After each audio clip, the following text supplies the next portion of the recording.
Hi friends, welcome back to మాటే మంత్రం Telugu audio stories. ఈరోజు మనం చదువుకోబోయే కథ ప్రేమగా మారిన పంతం 30వ భాగం. మీకు ఈ కథ నచ్చినట్లయితే తప్పనిసరిగా ఒక లైక్ ఇవ్వండి. అలాగే ఈ కథ పైన మీ అమూల్యమైన అభిప్రాయాన్ని ఓ చిన్న కామెంట్ రూపంలో తెలియచేయండి. మన మాటే మంత్రం ఛానల్ని సబ్స్క్రైబ్ చేసుకోండి, షేర్ చేయండి. ఇక కథలోకి వెళ్దామా? ప్రేమగా మారిన పంతం 30వ భాగం. శశి రూమ్లోకి వెళ్ళేటప్పటికీ శోభన్ ఫోన్ రింగ్ అవుతోంది. శోభన్ని చూస్తే మంచి నిద్రలో ఉన్నాడు. సరే, ముఖ్యమైన వాళ్ళైతే లిఫ్ట్ చేసి మాట్లాడదాం, లేకపోతే సైలెంట్లో పెడదామని ఫోన్ చేతిలోకి తీసుకుంటుంది. అంతలో కాల్ ఆగిపోయింది. పేరు చూస్తే శ్రీను అని ఉంది. 12 గంటల నుంచి వెంటనే 4-5 సార్లు మిస్డ్ కాల్స్ ఉన్నాయి. ఇప్పుడు మళ్ళీ 2 సార్లు ఉన్నాయి. రాంబాబు చెప్పిన వాళ్లే అయి ఉంటారు అనుకుంది శశి. మళ్ళీ చేస్తే మాట్లాడదామని ఫోన్ అక్కడ పెట్టింది. మళ్ళీ ఫోన్ రింగ్ అవ్వలేదు. శోభన్ వాళ్ళ ఫోన్ ఎందుకు ఎత్తలేదు? చూసే ఎత్తలేదా, లేక చూడలేదా అనుకుంటూ శశి కూడా శోభన్ పక్కనే పడుకొని అతనిపై చేయి వేసుకొని నిద్రలోకి జారుకుంది. 4 గంటలకు నిద్రలేచి స్నాక్స్, టీ తీసుకొని పొలం వైపు బయలుదేరతాడు శోభన్.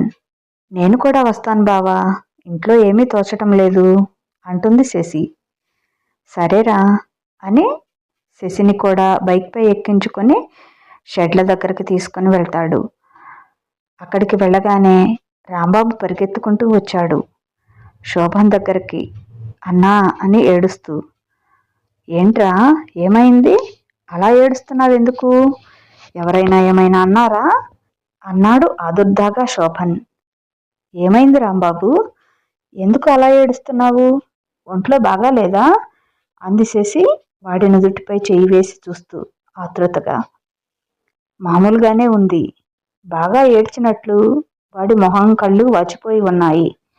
వాళ్ళు అలా ఓదారుస్తూ ఉంటే వాడికి ఇంకా దుఃఖం పొంగుకొచ్చింది. చెప్పు రాంబాబు, ఏంటి, ఏమైంది? ఎందుకు అంత బాధపడుతున్నావు అంది అనునయంగా శశి. అది తర్వాత అన్నకు చెప్తాలే వదినా, నువ్వు వినే విషయం కాదు, ఏదో మగవాళ్లకు సంబంధించిన విషయం అని తల వంచుకొని అక్కడి నుంచి వెళ్ళాడు. ఏంటి బావా వీడు, ఏడుస్తాడు, విషయం చెప్పమంటే చెప్పడు అంది శశి. నీ ముందు చెప్పటానికి సిగ్గుపడుతున్నాడనుకుంటా. నేను కనుక్కుంటాలేమ్మా తర్వాత అన్నాడు శోభన్. ఏదో సీరియస్ విషయమే అనుకుంటా, లేకపోతే ఏదైనా హెల్త్ ప్రాబ్లమో కనుక్కో బావా. హెల్త్ ప్రాబ్లం అయితే వెంటనే హాస్పిటల్కి తీసుకువెళ్ళు అంటుంది. సరే, నేను కనుక్కుంటాలే అంటాడు.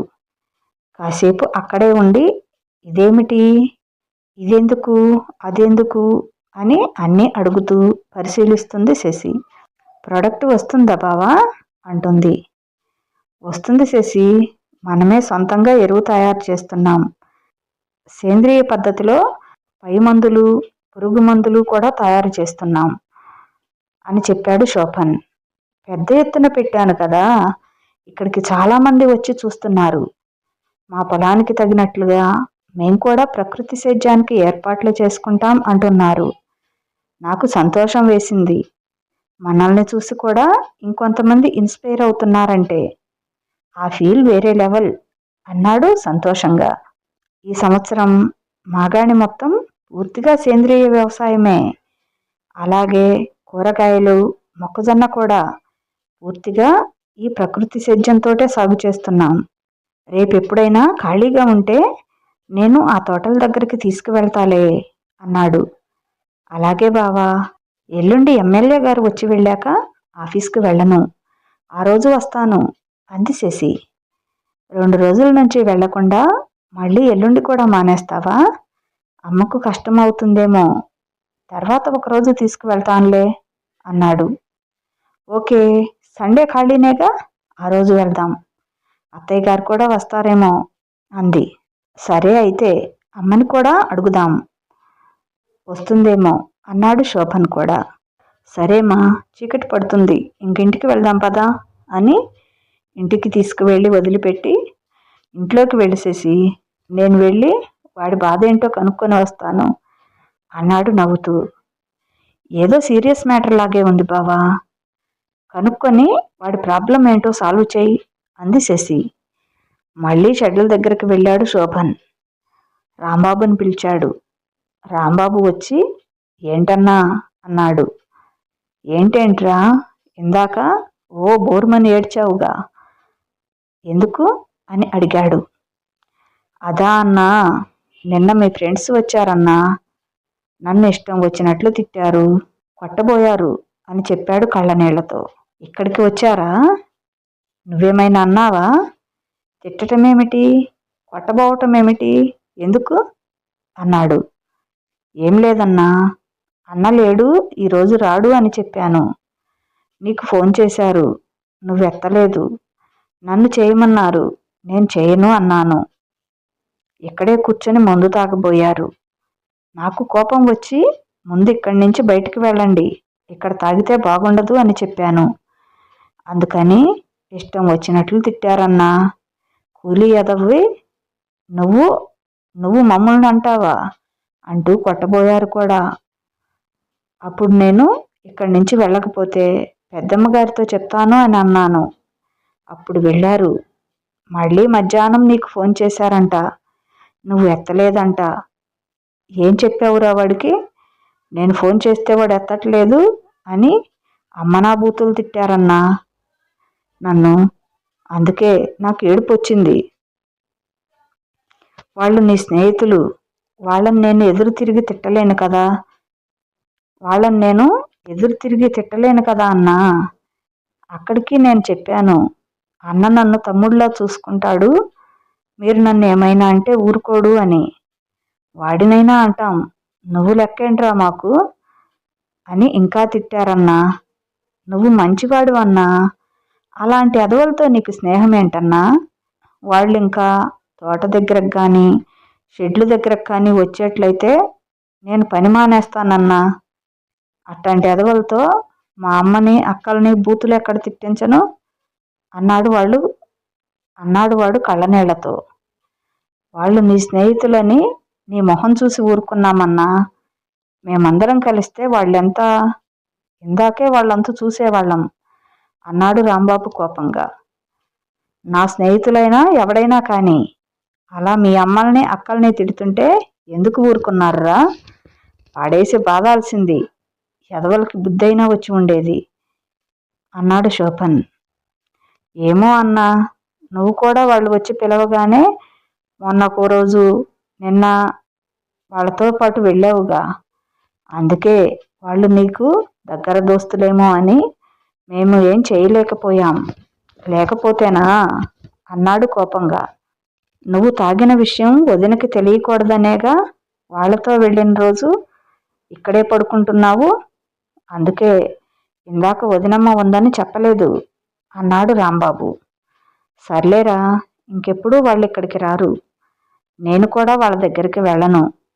వాళ్ళ పని నేను చెప్తాను. నిన్నంటే నేను ఊరుకుంటానంటరా? వెళ్ళి పని చూసుకో అన్నాడు వాడు భుజంపై తడుతూ. అన్నా, నువ్వు ఆ ఎదవల దగ్గరికి వెళ్ళొద్దన్నా. ఈ విషయం పెద్దమ్మకో వదినమ్మకో తెలిస్తే ఎంత బాధపడతారన్నా. ప్లీజ్ అన్నా, ఊళ్ళో అందరూ వాళ్ళని అట్టా మాట్లాడతారో, ఎంత నీచంగా చూస్తారో నీకు తెలియదన్నా. అట్లాంటి ఎదవలతో తిరిగితే నిన్ను కూడా వాళ్ళతో కలిపి మాట్లాడతారన్నా. నువ్వు మంచోడువన్నా, నువ్వు వాళ్ళతో తిరగొద్దన్నా అన్నాడు శోభన్ని బ్రతిమలాడుతూ. సరేలేరా, ఇంకెప్పుడు వాళ్ళని కలవను, వాళ్ళతో స్నేహం చేయను, సరేనా అన్నాడు శోభన్. చివరికి చిన్నపిల్లాడు, వాడితో కూడా చెప్పించుకుంటున్నాను. వాళ్ళేంటో తెలిసి కూడా తను వాళ్ళని ఎందుకు ఎంకరేజ్ చేయాలి? నేను రాను అని గట్టిగా చెప్పొచ్చు కదా. ఇంకెప్పుడు వాళ్ళతో మాట్లాడకూడదు, దూరంగా ఉండాలి. రాంబాబు అన్నట్లు ఈ విషయం అమ్మకి కానీ శశికి కానీ తెలిస్తే నిజంగా ఎంత బాధపడతారు, అస్సలు తట్టుకోలేరు అనుకున్నాడు. ఇంకెప్పుడూ వాళ్ళ మాటలకి తలవంచకూడదు అని గట్టిగా నిర్ణయించుకున్నాడు. అంతలో ఫోన్ మోగింది. తీసి చూస్తే శ్రీనుగాడే. వాడిని తిట్టాలని ఫోన్ ఎత్తాడు. ఎక్కడికి వెళ్ళావురా పొద్దుటి నుంచి? ఫోన్ చేస్తుంటే ఫోన్ ఎత్తట్లేదు. పెళ్ళాం పక్కన తొంగున్నావా? మరీ ఏందిరా పెళ్ళానికి గులాంగిరి చేస్తున్నావు? అది నేనేమందో మర్చిపోయావా అన్నాడు తాగిన మైకంలో నోటికి వచ్చినట్లు మాట్లాడుతున్నాడు. శశిని అది ఇది అని అంటుంటే శోభన్కి రక్తం మరిగిపోతుంది. ఆడున్నాడే నీ పనోడు రాంబాబు గడు, ఆ నా కొడుకు మమ్మల్ని తోటలోంచి బయటికి వెళ్ళమన్నాడురా. ముందు ఆ నా కొడుకుని పనిలోంచి పీకై, వాడితో ఓ 4,000 పంపించరా. ఈ నా కొడుకు మందివ్వనంటున్నాడు అంటూ ఇంకా ఏదో వాగుతున్నాడు. శోభన్కి అర్థమైంది వాడి పరిస్థితి. ఫుల్లుగా తాగి ఉన్నాడు. ఇప్పుడు తానేమైనా చెప్పినా వినే పరిస్థితిలో కానీ అర్థం చేసుకునే పరిస్థితిలో కానీ లేరని అర్థమయ్యి ఫోన్ పెట్టేశాడు. ఎంత అసహ్యంగా మాట్లాడుతున్నాడు శశిని. అది ఇది అంటున్నాడు. ఏమనుకుంటున్నాడో వాడు. రేపు చెప్తా ఒక్కొక్కడి పని అనుకుంటూ రాంబాబు రాంబాబు నేను వెళ్తున్నారా అని కేకేసి చెప్పాడు. వాడు అక్కడికి పరిగెత్తుకుంటూ వచ్చి సరే అన్నా, జాగ్రత్తగా వెళ్ళు, చీకటి పడింది అంటాడు. రే రాంబాబు, ఈ విషయం అమ్మకు కానీ శశికి కానీ తెలియనివ్వకు, వాళ్ళు బాధపడతారు అని చెప్పాడు. నాకు తెలియదా అన్నా, అందుకే ఇందాక వదినమ్మ ముందు ఏమీ చెప్పలేదు అన్నాడు వాడు. సర్లేరా, ఇంకా నేను వెళ్తానులే అని బయలుదేరతాడు. ఇంటికి వెళ్ళేటప్పటికి జయంతిదేవి గారు కూడా వచ్చి ఉంటారు. శోభన్ని చూసి రా కన్నయ్య, ఈరోజేంటి పెందలాడే వచ్చేసావు అంటారు. రోజూ వచ్చే టైమేనమ్మా, నిన్ననే లేట్ అయింది అన్నాడు. వచ్చి సోఫాలో తల్లి దగ్గర కూర్చున్నాడు. ఆమె ఒడిలో తల పెట్టుకొని పడుకున్నాడు. ఏంటి నాన్న అంటుంది జయంతిదేవి కొడుకు జుట్టుని వేళ్లతో దువ్వుతూ. ఎప్పుడైనా అతని మనసులో బాధగా ఉంటే మాత్రమే అలా తల్లి ఒడిలో సేద తీరుతాడు. ఏం లేదమ్మా, చాలా రోజులైంది కదా, కాసేపు నీ ఒడిలో పడుకోవాలి అనిపించింది. ఏం పడుకోకూడదా? దీనికి కూడా కారణాలు ఉండాలా అంటాడు. శశికి మాత్రం అర్థమైంది రాంబాబు అక్కడ జరిగిన విషయం చెప్పి ఉంటాడని. అమ్మకి ఆ విషయం తెలిస్తే ఎంత బాధపడుతుందో తెలుసు కనుక తన ప్రవర్తనకి బాధపడుతూ అతను అలా చేస్తున్నాడు అని. 99% శోభన్ మారినట్లే అనుకుంది శశి. ఆ 1% కూడా ఆమె తేలిగ్గా తీసుకోదలుచుకోలేదు. ఆ వాతావరణం మార్చడానికి చుట్టుపక్కల ఊళ్ళలో దండోరా వేసే వాళ్ళకి చెప్తాను అన్నారుగా, చెప్పారా అంటుంది. లేదు, ఆ విషయమే మర్చిపోయాను, ఇప్పుడు చెప్తాను. ఫోన్ తీసుకొని చుట్టూ ఉన్న అన్ని ఊళ్ళలో తనకు తెలిసిన వాళ్ళకి ఫోన్ చేసి విషయం చెప్పాడు. అందరూ సరే మేము చూసుకుంటాంలే, రేపు ఉదయమే దండోరా వేయిస్తాం అని చెప్పారు. ఇది మంచి ఐడియా కన్నయ్య, మా ఇద్దరికి అస్సలు తట్టనే లేదు. ఎలాగూ కోచింగ్ సెంటర్ పెడుతున్నాం కనుక సాధ్యమైనంత ఎక్కువ మంది నేర్చుకుంటేనే బాగుంటుంది అంటుంది జయంతిదేవి. సరే స్నానం చేసి రండి, మీకోసమే వెయిట్ చేస్తున్నాం మేమిద్దరం అంటుంది శశి. అవునా, నాదే లేటా అంటూ లేచి స్నానానికి వెళ్ళాడు శోభన్. శోభన్ వచ్చాక ముగ్గురు కలిసి భోజనం చేస్తారు. అప్పుడు శశి అత్తయ్య గారు వచ్చే సండే మీకేమైనా పని ఉందా అని అడుగుతుంది. లేదమ్మా, ఖాళీనే. ఎందుకు, ఏమైనా పని ఉందా అని అడుగుతుంది. ఏమీ లేదత్తయ్యా, శోభన్ వచ్చే సండే మనల్ని మాగాణి కూరగాయల తోటల దగ్గరికి తీసుకువెళ్తానన్నారు. అవన్నీ అచ్చంగా సేంద్రియ వ్యవసాయంతో పండిస్తున్నాడట, అవి చూడటానికి అంది. అవునా, నాకేమీ పనిలేదు, వెళ్దాంలే. కృష్ణమూర్తి జానకిని కూడా తీసుకువెళ్దాం. పాపం కృష్ణమూర్తికి ఇంట్లో ఉండి ఉండి బోర్ కొడుతుంది. పొలం వస్తానంటే మనం వద్దంటున్నాము అంది జయంతిదేవి. ఆయన ఏమీ ఊరుకోవట్లేదమ్మా, అప్పుడప్పుడు వస్తూనే ఉన్నారు. ఆయన టీవీఎస్ ఉందిగా, అది వేసుకొని చిన్నగా వస్తూ ఉంటారు. సరే, అంతకంటే స్పీడ్ కూడా రాకూడదులే అని నేను కూడా కొత్త బండి తీసుకుందామని కూడా మానుకున్నాను అన్నాడు శోభన్. అక్కడికి వచ్చి అవన్నీ పర్యవేక్షించి వాళ్ళకి అలా చెయ్యి ఇలా చెయ్యి అని సలహాలు ఇస్తూ ఉంటారు. ఆయనకు అదొక తృప్తి. అందుకే నేను కూడా రావద్దు అనకుండా చూస్తూ ఊరుకుంటాను. అవునా, ఇన్నాళ్ల నుంచి మనం చెప్తే మాత్రం ఎలా ఆగుతున్నాడబ్బా అనుకున్నాను అంది జయంతిదేవి గారు నవ్వుతూ. నాకు కూడా తెలియదు అత్తయ్యా, నేను అలాగే అనుకుంటున్నాను అంది శశి. సరేలే శశి, అందరం కలిసి సరదాగా వెళ్ళి వద్దాం అంది జయంతిదేవి. సరే అయితే ఆ రోజంతా ఎలా గడపాలి అని నేనే ప్లాన్ చేస్తాను, మీరెవరూ కాదనకూడదు అంటుంది శశి. నీకెదురేముంది కానీ అంటాడు శోభన్ హాస్యంగా. అవునరా, నా కోడలికి ఎదురులేదు, ఏది చేసినా తిరుగు లేదు అంటుంది గర్వంగా జయంతిదేవి. అంతా నీ ట్రైనింగే అత్తయ్యా అంటుంది శశి అత్తగారికి వంగి నమస్కారం చేస్తూ హాస్య భంగిమలో. అబ్బా, ఇంక మొదలయ్యాయి అత్తా కోడళ్ల పొగడ్తలు, ఇక తట్టుకోవటం కష్టం అన్నాడు శోభన్. మీకు కుళ్ళు మమ్మల్నిద్దరినీ చూస్తే అంది శశి వెక్కిరిస్తూ. కుళ్ళే మరి, అందరి అత్తా కోడళ్ళలా ఉండొచ్చుగా మీరు కూడా, అప్పుడు మీ ఇద్దరి మధ్య తీర్పులు చెబుతూ నాకు కూడా చోటు ఉండేది అన్నాడు శోభన్. ఛీ, అవేం పిచ్చి కోరికలరా అంది జయంతిదేవి. నిజంగానే మీ ఇద్దరూ అందరి అత్తాకోడళ్ళలా పోట్లాడుకుంటే ఒకసారి చూడాలని కోరికగా ఉందమ్మా నాకు అన్నాడు నవ్వుతూ శోభన్. నీ కోరిక ఈ జన్మకు ఫలించకుండా ఉండుగాక అంటూ ఆశీర్వదిస్తుంది శశి.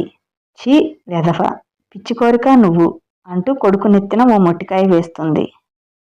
చూశావా, ఈ 25 సంవత్సరాల్లో మా అమ్మ నన్ను ఎప్పుడూ కొట్టలేదు, నువ్వు వచ్చాకే కొడుతుంది, అందుకే నువ్వంటే నాకు కుళ్ళు అన్నాడు శశిని చూస్తూ. మా బంగారు అత్తయ్య అంటూ అత్తగారి మెడ చుట్టూ చేతులు వేసి బుగ్గ మీద ముద్దు పెడుతుంది శశి. వాడిప్పటికే కుళ్ళుకొని ఏడుస్తున్నాడు, వాడినెందుకే ఇంకా ఉడికిస్తావు అంది జయంతిదేవి నవ్వుతూ. నేనేమీ ఉడుక్కోవటం లేదులే, మీ పొగడ్తల కార్యక్రమం కానివ్వండి అంటాడు శశిని చూసి వెక్కిరిస్తూ. శోభను ఉడుక్కోవటం చూసి పకపకా నవ్వుతారు అత్తాకోడళ్ళు. ఇంకా ఉడుక్కుంటాడు శోభన్. శోభన్ తలపై చేయి వేసి నిమురుతూ, పిచ్చి నాన్న, నీ సంతోషమే కదరా మా ఇద్దరికీ కావాల్సింది అంటుంది ప్రేమగా శోభన్ నుదుటిపై ముద్దు పెట్టుకుంటూ. నాకు తెలియదమ్మా, నేనేదో తమాషాకి అలా అంటున్నాను కానీ అన్నాడు శోభన్. సరేలే, 10 అవుతుంది టైము, ఇంకా నిద్ర రావటం లేదా ఈరోజు మీకు అంటుంది జయంతిదేవి. ఈరోజు పగలు ఇంటి దగ్గరే ఉన్నారత్తయ్యా, ఫుల్లుగా నిద్ర వేశారులే, ఆయనతో పాటు నేను నిద్రపోయాను, అందుకే ఇంత ఆరాంగా కూర్చున్నారు అంటుంది శశి. మీకేమో గాని నాకు నిద్ర వస్తుంది, నేను వెళ్తున్నానమ్మా, మీరు వెళ్ళి పడుకోండి, గుడ్ నైట్ అంటూ లేచి రూమ్కు వెళ్తుంది జయంతిదేవి. శోభన్ శశి కూడా పైకి వెళ్తారు. పైకి వెళ్ళాక శోభన్ చెవులు మెలేసి, ఏంటి, నేను అత్తయ్య గారు తిట్టుకుంటుంటే చూడాలని ఉందా అంటుంది శశి. అమ్మతో తర్వాత కానీ ముందు నాతో ఫైటింగ్ చేద్దుగానీరా అంటూ ఆమె పెదవులను అందుకున్నాడు. చీపో, దీన్ని ఫైటింగ్ అంటారా అంటుంది సిగ్గుపడుతూ. అవును, ఇది అధరయుద్ధం, అధరయుద్ధంతో మొదలై అసలు యుద్ధం బెడ్ పైన ముగుస్తుంది ఆమె చెవిలో గుసగుసగా అంటూ ఆమె పైటను తొలగించాడు. చీ పోబావా అంటూ అతన్ని కౌగిలించుకొని తన అందాలకు అతన్నే పైటలా కప్పుకుంది. ఇదండి ఈరోజు కథ. ఎలా ఉంది, మీ అందరికీ నచ్చిందా? మీకు కనుక ఈ స్టోరీ నచ్చినట్లయితే తప్పనిసరిగా ఓ లైక్ ఇవ్వండి. అలాగే ఈ కథ పైన మీ అమూల్యమైన అభిప్రాయాన్ని ఓ చిన్న కామెంట్ రూపంలో తెలియచేయండి. మన మాటే మంత్రం ఛానల్ని సబ్స్క్రైబ్ చేసుకోండి, షేర్ చేయండి. ఇక ఉంటాను, బాయ్. మీ లక్ష్మీ ఘంట.